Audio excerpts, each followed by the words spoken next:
Тоже любители покушать и приготовить. Я слышу, что сейчас в Ташкенте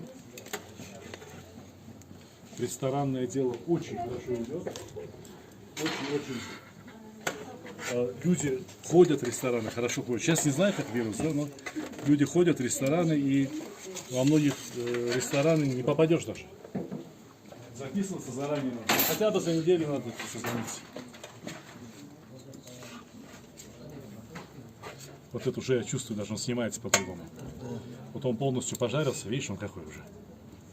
А тот был прям нежный, а это видишь какой. Видишь, твердый стал. Но скушать-то еще можно. Но вот это вот внутри розовый будет. Но этот будет.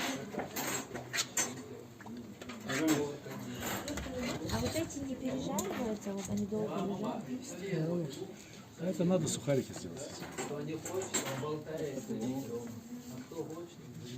Пряность как называется?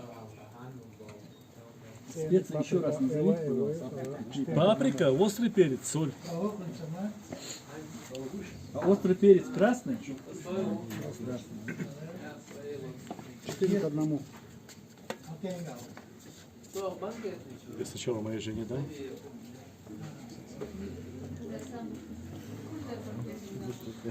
Девушки, идемте, кто хочет. Давайте. Давайте, тот раз. Ну что, без